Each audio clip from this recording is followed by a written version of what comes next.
Informação semanal com Fátima Moreira. Olá, boa noite, seja bem-vindo ao Informação Semanal deste sábado, aqui no Novo Canal. António Costa, Primeiro-Ministro, avançou na conferência de imprensa esta semana, em que apresentou as medidas do Natal e do Ano Novo, que esta quadra natalícia, apesar de ser um momento de partilha, não será uma quadra em circunstâncias normais.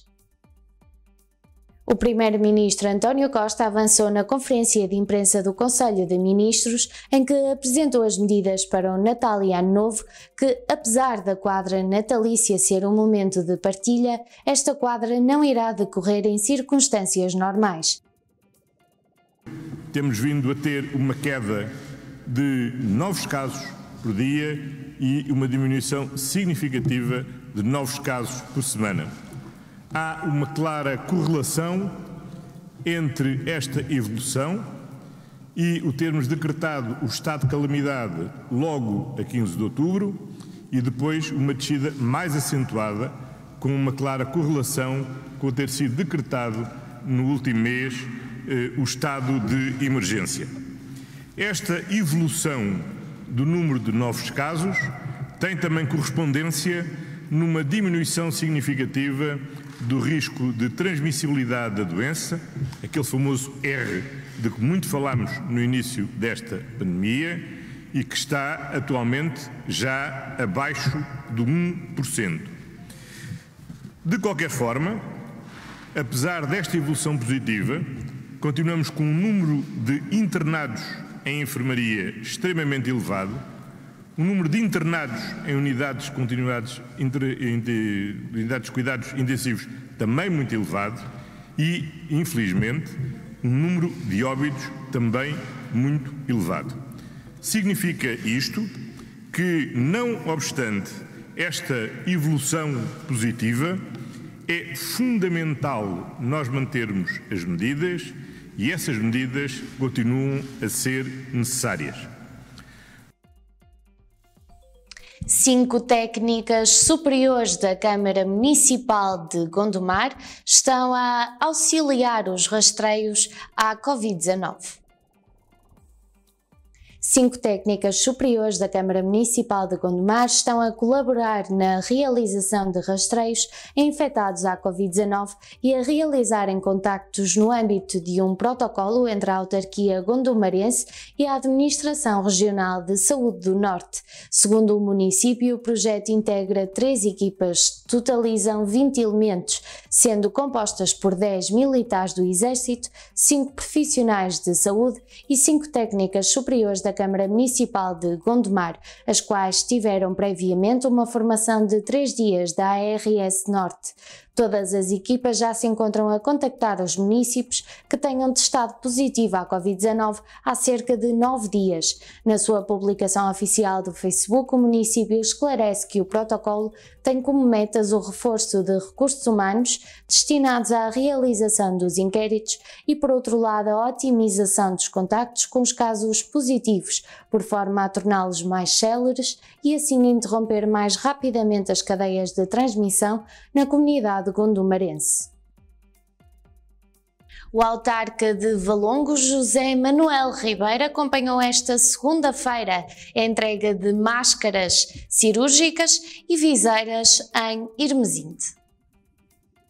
O presidente da Câmara Municipal de Valongo, José Manuel Ribeiro, acompanhou esta segunda-feira a entrega de material de apoio ao combate à Covid-19, máscaras cirúrgicas e viseiras às estruturas de apoio e retaguarda existentes na região norte, numa iniciativa da comunidade ismaelita em Portugal. Segundo a autarquia, uma das instituições beneficiadas foi o Seminário do Bom Pastor em Irmesinde, a primeira estrutura do género a abrir em Portugal.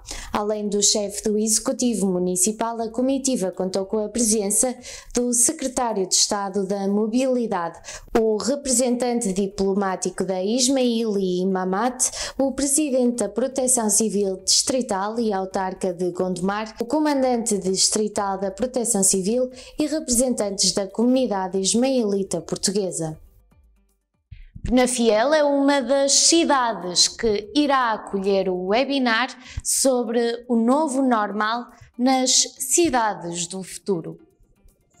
Penafiel é uma das cidades, juntamente com Cascais e Oeiras, que vão acolher esta quinta-feira pelas 17 horas o seminário online O Novo Normal nas Cidades do Futuro, numa iniciativa da Associação Portuguesa para o Desenvolvimento das Comunicações. Segundo a Câmara de Penafiel, a iniciativa tem como objetivo suscitar uma reflexão sobre as alterações que a pandemia de Covid-19 trouxe à forma como vivemos o dia-a-dia e qual poderá vir a ser o papel das cidades na construção de um novo futuro.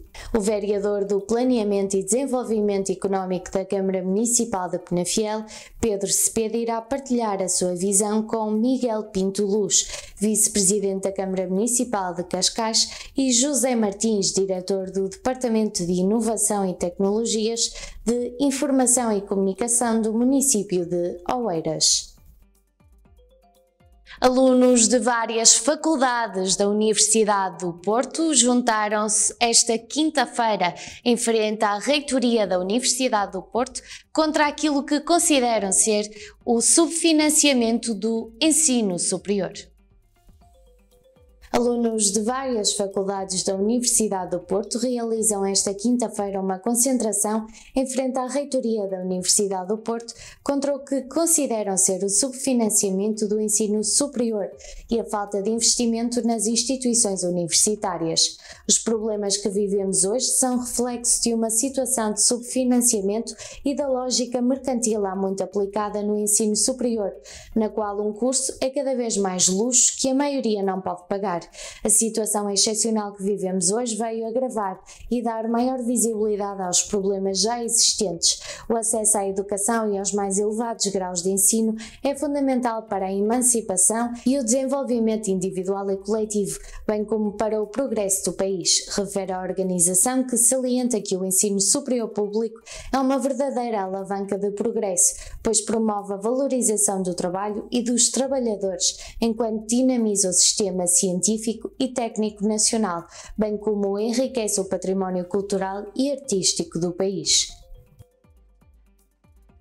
Um estudo do Movimento Saúde em Dia adverte que este ano registaram-se menos 6,6 milhões de consultas médicas presenciais.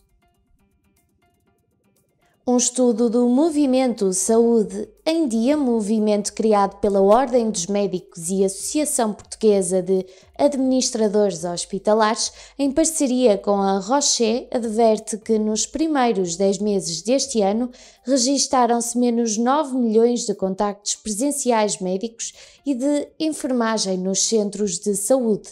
De acordo com um estudo que tem como propósito alertar para a importância de não esconder sintomas, nos hospitais os contactos presenciais sofreram uma redução de 2,7 milhões entre janeiro e outubro de 2020, em comparação com o mesmo período do ano anterior. O estudo refere também a realização de rastreios está a ser muito efetuada, confirmando que nos primeiros 10 meses deste ano terão ficado por fazer 119 mil mamografias, 81 mil rastreios de cólon e reto e 99 mil colpocitologias. A Associação da Hotelaria, Restauração e Similares de Portugal adverte que, sem apoio direto à tesouraria, 48% das empresas de restauração não sobrevive. A Associação de Hotelaria, Restauração e Similares de Portugal avança em comunicado enviado ao Novo Canal na sequência do inquérito que realizou no mês de novembro que, sem apoios diretos à tesouraria, 48% das empresas de restauração e 32% do alojamento não resistem nos próximos 2 meses. De acordo com o inquérito relativo ao mês de novembro, as empresas do alojamento e da restauração apresentaram enormes quebras de faturação com consequência no atraso das rendas comerciais, no não pagamento total ou parcial de muitos salários, no agravamento dos despedimentos e nos níveis preocupantes de intenção de requerer insolvência. Perante este quadro, urgem apoios à liquidez das tesourarias que contribuam para um reequilíbrio do normal funcionamento das empresas e para a proteção do emprego. A autarquia de Valongo reforçou o financiamento aos bombeiros voluntários de Irmesinde e Valongo num valor de 12.500 € mensais. Os bombeiros de Irmesinde e Valongo viram o reforço financeiro que lhes é atribuído pela autarquia ser reforçado, passando a receber mensalmente 12.500 € com efeitos retroativos a janeiro de 2020. Segundo a autarquia, o município vai aumentar novamente o apoio financeiro mensal aos bombeiros de Irmesinde e de Valongo, salientando que esse apoio mensal foi durante 9 anos de 4.540 €, tendo havido desde 2017 quatro aumentos propostos pelo atual Presidente da Câmara, passando agora para os 12.500 €, o que representa um aumento do apoio mensal de 175,33%. A Guarda Nacional Republicana comemorou esta quinta-feira 219 anos de tradição. A GNR comemora esta quinta-feira 219 anos de tradição. A GNR, na sua página oficial do Facebook, esclarece que o dia 10 de dezembro é por referência ao dia da fundação da Guarda Real da Polícia e a origem da Guarda Nacional Republicana. Numa curta mensagem, a Guarda Nacional Republicana destaca que, ao contrário do que vem sendo tradição, devido à crise sanitária que continua a afetar o país, as comemorações dos 219 anos vão assumir um formato diferente. Neste dia, procuramos dar especial destaque aos militares que dedicaram parte da sua vida ao serviço da GNR, assim como aos que deram a vida ao serviço da Guarda e dos portugueses. Contudo, devido à atual situação pandémica, as comemorações deste ano assumem um desenho diferente, com um programa digital que poderá seguir e acompanhar através das nossas redes sociais. Lê-se na publicação da Guarda que, integrada nas comemorações, está patente ao público a exposição temporária alusiva à Guarda Real da Polícia no Museu da GNR, disponível até 30 de janeiro de 2021. A paisagem protegida do Sousa Superior está em destaque nestas Jornadas do Ambiente em Lousada.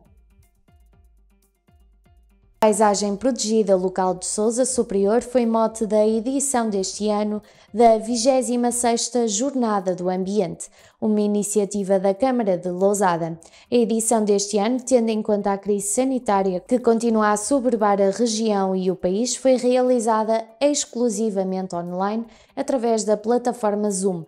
O vereador do Ambiente, Manuel Nunes, fez a apresentação da paisagem protegida local do Sousa Superior, evidenciando que esta estratégia foi alicerçada em vários eixos, como a investigação e conservação da natureza, a educação ambiental e literacia científica, o envolvimento social, a eficiência infraestrutural e a sustentabilidade interna. O autarca realçou que foram muitos os projetos desenvolvidos pela autarquia na área ambiental. O novo estado de emergência entrou em vigor esta quarta-feira e prolonga-se até ao dia 23 de dezembro. Entrou esta quarta-feira em vigor e prolonga-se até 23 de dezembro o novo período do estado de emergência. O decreto mantém, no essencial, as regras atualmente vigentes, estabelecendo medidas especiais para o período do Natal e do Ano Novo, para vigorar entre a meia-noite de 24 de dezembro e as 23h59 de 7 de janeiro de 2021.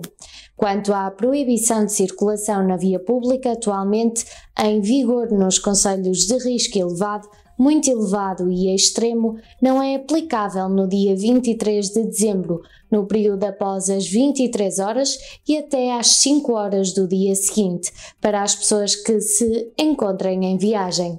O Governo decidiu também que a proibição de circulação na via pública atualmente em vigor nos concelhos de risco elevado, muito elevado e extremo, não é aplicável nos dias 24 e 25 de dezembro, no período após as 23 horas e até às 2 horas do dia seguinte, sendo que no dia 26 de dezembro a proibição estará em vigor a partir das 23 horas, onde aplicável. Paços de Ferreira tem neste momento a menor incidência de novos infectados no distrito do Porto, referiu a autarquia.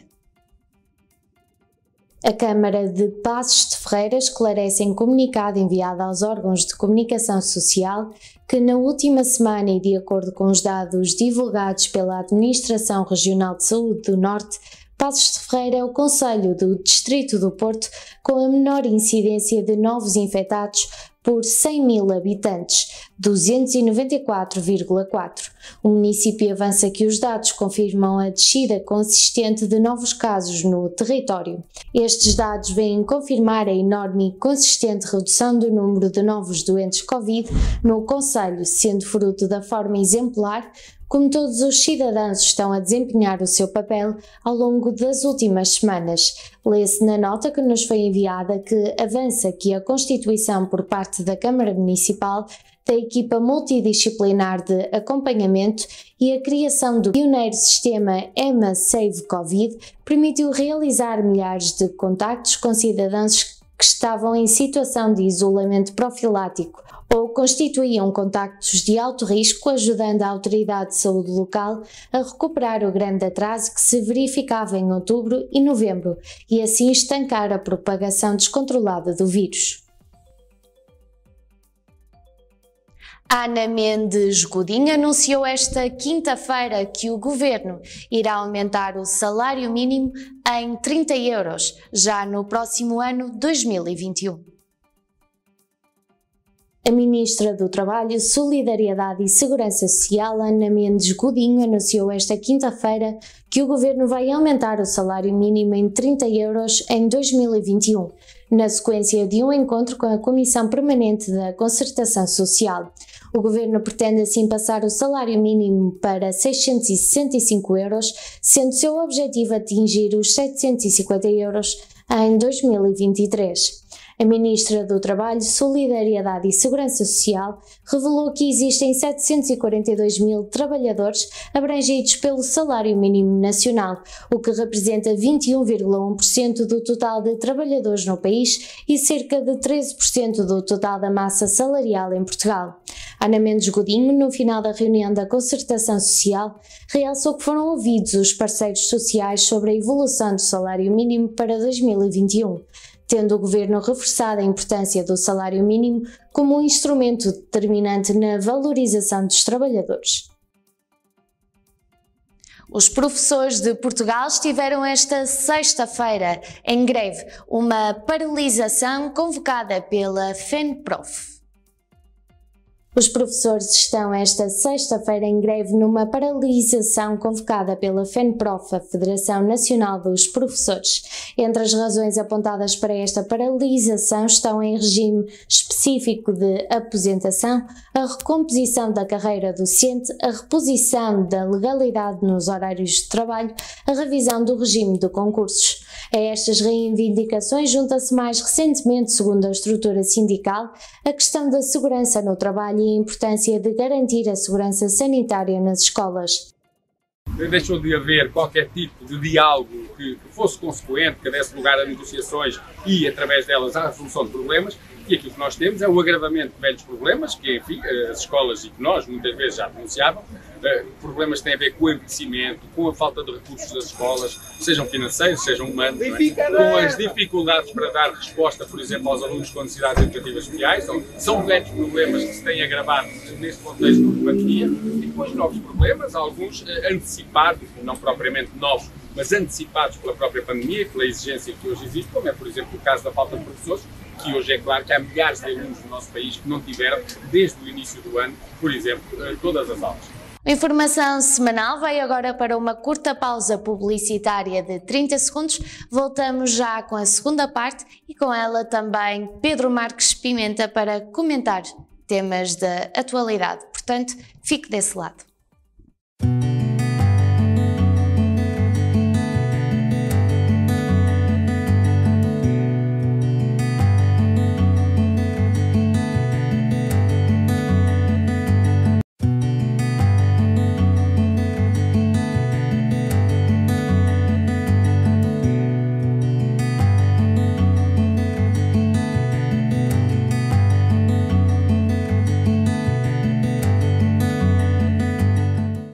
Estamos já na reta final deste Informação Semanal e já tenho na minha companhia, desta vez não do outro lado do ecrã, mas presencialmente, Pedro Marques Pimenta. Boa noite, Pedro. Olá, boa noite, Fátima. É um prazer estar aqui de volta aos vossos estúdios. Ainda bem, também é um ótimo sinal, é um sinal agora de esperança que as coisas comecem de facto a melhorar e pronto, presencialmente funciona também de uma forma muito mais dinâmica, claro que sim. Muito bem, Pedro, o primeiro tema que nos trazes hoje é um dos temas da atualidade, principalmente em Portugal, tem sido falado nestes últimos dias, que é o plano de vacinação da Covid-19.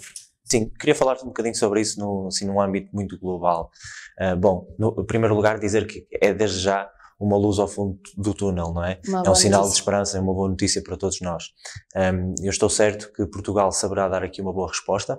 Dia 1 de janeiro, à partida, chegará já a primeira fase da vacinação. O plano esse já está estruturado e já foi até apresentado. Sabemos que os profissionais de saúde, os profissionais das forças de segurança, os residentes em lares serão desde logo as primeiras pessoas a tomarem essa vacina. Ela, pelo que se tem visto, tem tido também aqui uma boa capacidade de resposta, isto é, os dados indicam que cerca de 95% a 90% que consegue de facto imunizar aqui o vírus, e é importante que de facto se perceba realmente o que é que vai acontecer daqui para a frente. Alguns virologistas já vieram também pôr um bocadinho de água na fervura, porque de facto nós ficamos todos muito entusiasmados, mas é preciso ainda ver realmente como é que a coisa se desenrola. Temos, no fundo, que ser otimistas, e eu estou certo que vai de facto correr bem. Até porque a vacina não mata o vírus, não é? Porque não mata o vírus, e temos que pensar também da seguinte forma, que é o facto dela existir e de ter sido algo também de muitos mecanismos, não só financeiros, mas também mecanismos de apoio das diversas ordens. Houve de facto aqui, como nunca foi visto na história da humanidade, um esforço de todas as partes, um esforço global para esta vacina, porque há muita gente que tem receio. Há os chamados negacionistas que dizem, como é que é possível ter sido elaborada uma vacina em tão pouco tempo, enquanto que outras vacinas que já vimos anteriormente na história demoram cerca, no mínimo, 5 anos. Sim. A verdade é que o mundo inteiro se uniu, porque esta foi uma pandemia nunca antes vista, se uniu para esta vacina, e o resultado foi este curto tempo de resposta, não é?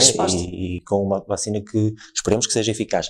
Mas a questão é mesmo muito essa, que é, as pessoas têm que compreender, sobretudo esses negacionistas, que houve de facto aqui um esforço à escala mundial e que nunca antes foi visto. Portanto, houve meios financeiros e outro tipo de mecanismos que foram trabalhados em prol desta vacina. Portanto, isto não foi feito à toa, houve aqui muitos dados recolhidos, muitas análises, e as coisas estão a ser feitas com segurança. Aliás, não cabe na cabeça de ninguém que se começasse a dar as vacinas a estes grupos, que são grupos essenciais, e grupos de risco, como os profissionais de saúde, por exemplo, e os profissionais de segurança e todos os outros, se não houvesse aqui de facto um conforto que as coisas têm tudo para correr bem.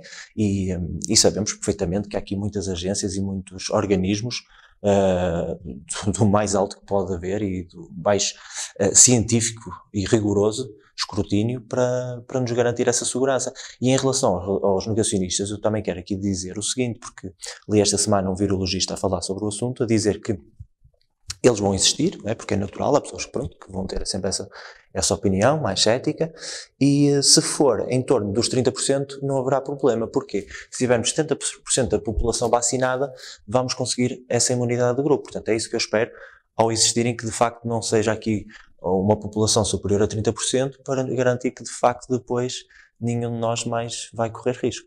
Mas é necessário também que a população saiba que mesmo que venha a vacina, não podemos baixar a guarda tão cedo. Portanto, o ano de 2021 não vai ser aquele ano dito normal que tivemos como nos anos anteriores. É importante destacar isso, porque temos que ter aqui primeiro alguma tranquilidade, porque isto também não é de um dia para o outro. Já percebemos que numa primeira fase há uns grupos, depois temos uma segunda fase com outros grupos e depois só uma terceira fase. E percebemos também que isto vai ser um processo demorado, não é de um mês para o outro que temos que baixar a guarda ou deixar de ter essas medidas de segurança e sanitárias. Temos é que paulatinamente ir estando atentos, ir controlando a pandemia com as questões todas que nos são impostas, nomeadamente o uso de máscara, a questão da desinfecção das mãos, e ter esses cuidados todos, sabendo que depois com a vacina e com o desenrolar do tempo as coisas vão decorrer bem e depois lá está, se calhar para o final de 2021, dizia o professor, ou perdão, o virologista Celso Cunha esta semana no Jornal de Negócios, que se calhar só para o final de 2021, portanto só no próximo Natal de 2021 é que aí sim poderemos ter aqui alguma normalidade. Nós esperamos que seja o quanto antes, mas se tiver que ser só no final de 2021, então que assim seja. O que é importante é que ela chegue e sabemos que de facto há aqui agora uma luz ao fundo do túnel, como eu iniciei este tema. Vamos aguardar que ela chegue o mais rápido possível, sempre com todos os cuidados. E estamos mais perto do que antes. Achas que este plano de vacinação está bem estruturado nestas 3 fases? Sim, Fátima, eu lá está, não sou um especialista da matéria, mas numa primeira análise, acho que ficamos todos muito sensibilizados, o próprio Primeiro-Ministro veio a falar sobre o assunto, quando se percebeu que os idosos não seriam o grupo logo o alvo prioritário. Bem, isso era um contrassenso absoluto, não é? Porque sabemos que os idosos, infelizmente, são das pessoas que mais podem padecer com esta doença e, portanto, não fazia sentido que esse grupo ficasse à margem. Depois, pelo que eu vi da reestruturação que houve e das fases que foram feitas, parece-me bem. Lá está, não sou um especialista do assunto para estar aqui a entrar em muitos pormenores, mas assim, numa primeira análise, sim, considero que tem tudo para correr bem e acho que vai correr bem. E é importante também dizer o seguinte, que é, Fátima, Portugal, em termos de vacinação, tem os meios todos necessários para que isso ocorra de uma forma muito célere, porque Portugal é muito bem visto, até a nível mundial, europeu, como alguém que diz respeito ao Sistema Nacional de Saúde e de vacinação, e que as coisas funcionam sempre muito bem. Portanto, estou convencido que sim, que por aí não será problema. Vamos ter esse sinal de esperança, que é importante. Agora queres-nos fazer uma abordagem sobre a democracia participativa. Para quem não sabe o que isto é, explica assim de forma sucinta. Muito bem. Fátima, democracia participativa, no fundo, é tudo aquilo que são mecanismos que permitem aos cidadãos participarem nas ações das suas autarquias ou nas ações dos seus governos. Isto como, por exemplo, através de orçamentos participativos. Por exemplo, é dado um X valor, suponhamos, por exemplo, que tens 10.000 euros para implementar um projeto que seja aplicado na tua cidade. Tu, sendo de Penafiel, tens uma ideia, com essa ideia até aquele limite de valor podes implementar. Isto chama-se democracia participativa. Porquê? Porque é dada a voz aos cidadãos para poderem terem ideias em torno da sua comunidade. Isto é a democracia participativa, assim de uma forma muito geral. E porquê é que eu queria falar aqui dela? Porque, por exemplo, no caso de Valongo, que muito me orgulha, a democracia participativa, nestes momentos de pandemia, não ficou esquecida. Porquê? Porque a democracia participativa pode ser aqui reorganizada de outra forma, nomeadamente através dos mecanismos digitais. E essa reorganização é muito essencial, porque a democracia participativa, engloba o seu todo. Vai já aqui ao encontro da que eu estava a falar agora, que é a democracia representativa. Todo este conjunto de coisas, quer a participativa, quer também a representativa, que é aquela que estamos mais habituadas, faz o global da democracia. E ela só funciona em pleno, isto na minha ótica, havendo aqui uma participação dos cidadãos. Quanto mais os cidadãos se sentirem próximos da comunidade e interventivos, mais a democracia tem tudo para funcionar em melhores condições.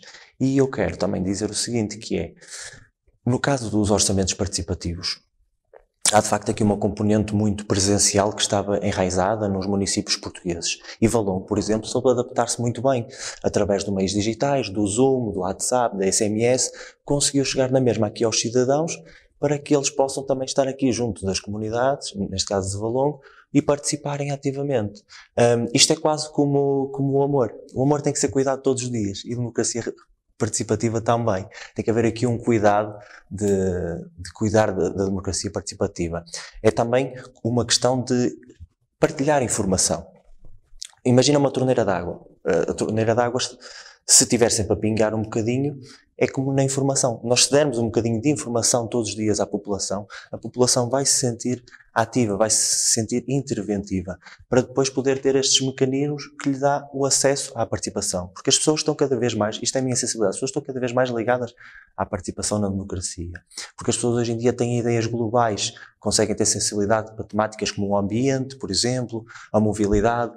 No caso de Valongo, o PDM, que é o Plano Diretor Municipal, estão a ser feitas sessões online e têm tido ótimas participações, têm tido muita gente interessada em querer falar sobre o ordenamento do território do nosso concelho. Ou seja, nós não paramos esse mecanismo porque nós queríamos auscultar as pessoas, mas não foi a pandemia que nos impediu de continuar com estes processos de democracia participativa. As ações políticas têm-se mantido durante esta pandemia, nunca pararam. É também importante para que haja, para que lá está, não se pare nesta democracia. Claro, sim, a democracia no seu todo não pode parar, Fátima, até porque nestas crises pandémicas, que depois infelizmente nos afetam também socialmente e economicamente, se nós tivermos aqui algum tipo de interrupção, digamos assim, entre aspas, da democracia, será mau no seu todo e será mau para a população. Não podemos.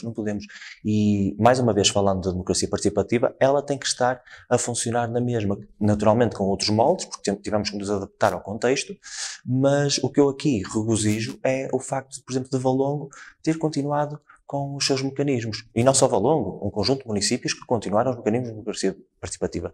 Mas eu queria dar aqui esta ressalva porque era muito importante falarmos sobre isto, porque é de facto algo que é prioritário e essencial, sobretudo nesta fase. Talvez muitos, se calhar, se esqueçam que nesta fase, se calhar, não seria tão necessário. Eu acho precisamente o contrário. Acho que sim, agora que as pessoas, se calhar, podem sentir um bocadinho mais afastadas de estar em casa, é que é importante ir ao encontro delas, para elas se sentirem sempre aqui interventivas. E continuando a falar de Valongo, queres reforçar aqui uma medida do município de Valongo, inclusive que o Novo Canal também noticiou esta semana nos seus blogs informativos e também no site, a qual digo já que pode acompanhar em novonoticias.pt, que é o reforço financeiro dos bombeiros de Irmesinde e de Valongo, no valor de 12.500 euros mensais. Reforço este que já foi alterado 4 vezes, desde 2017. Exato, Fátima. E reforço este que chega num esforço financeiro de 300 mil euros ao ano. Nunca os bombeiros de Valongo tinham tido tanto um apoio financeiro por parte da Câmara tão elevado. O que é muito meritório, porque se há corporações que estão sempre dispostas a ajudar são os nossos bombeiros e eles merecem de facto toda esta ajuda, sobretudo também agora nesta altura de crise pandémica, que os meios também são muito diversos para eles. E eu queria ressalvar isso porque creio que é uma notícia que merece este destaque. Valongo já tinha aumentado esse valor em 2017, tinha mexido, que o valor é de facto muito baixo, houve uma alteração positiva e agora uma outra alteração que dará cerca de 12.500 euros mensais, os tais 300 mil euros ao ano, que me parece aqui uma alteração justa e uma alteração muito positiva, que certamente vai ajudar em muitos dos nossos bombeiros, e daí também o meu destaque, uma nota para essa atitude e para essa política seguida pelo município de Valongo. Qual foi o feedback que o município recebeu dessas corporações?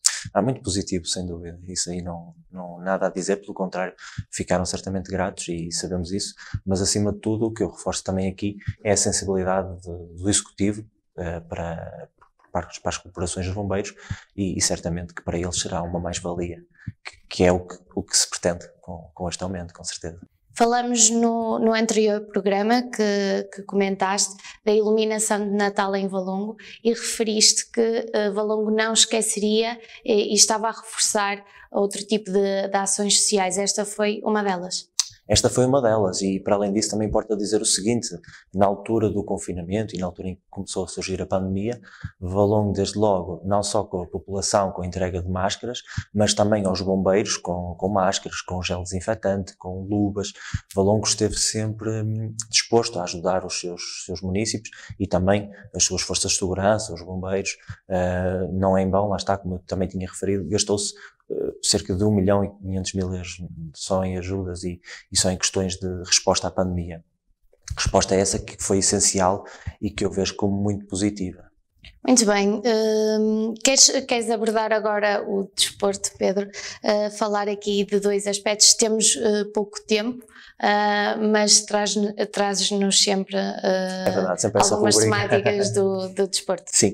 Sobre o desporto, queria dar aqui nota também para José Mourinho, porque é um treinador português, é um treinador do qual gosto bastante e que muitas vezes os críticos não têm sido simpáticos com ele, sobretudo agora nesta fase, que se calhar os resultados não lhe estavam a correr de feição, e ele neste momento está em primeiro lugar da Premier League, na Liga Europa, que é onde está o Tottenham, as coisas também estão a correr bem, e é de facto de destacar, porque é alguém que é português, que merece a nossa referência, e é um grande treinador, e estando a fazer sucesso lá fora, como outros portugueses, merece aqui esta nota. E depois também falar aqui ainda no desporto das equipas portuguesas, não esquecendo o Futebol Clube do Porto, o Benfica e o Braga, por estarem a conseguir umas boas prestações europeias, conseguiram, sobretudo o Porto, que consegue aqui na Champions League, que é a prova máxima de clubes a nível europeu e até mundial, consegue aqui a sua qualificação, e o Benfica e o Braga também na Liga Europa, com a passagem também aos 16avos de final.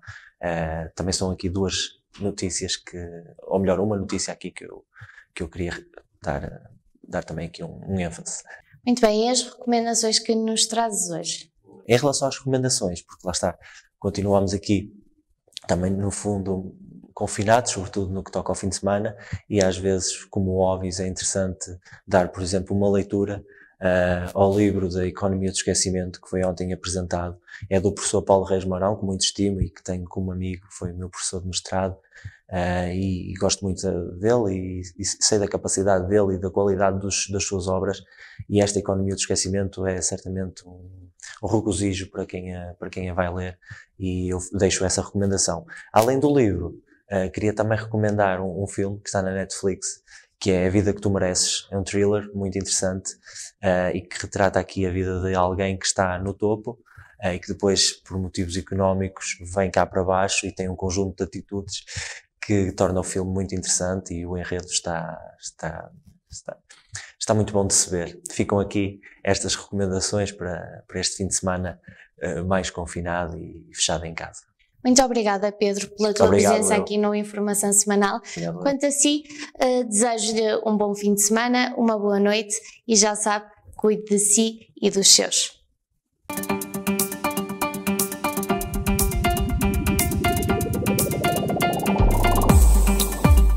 Informação semanal com Fátima Moreira.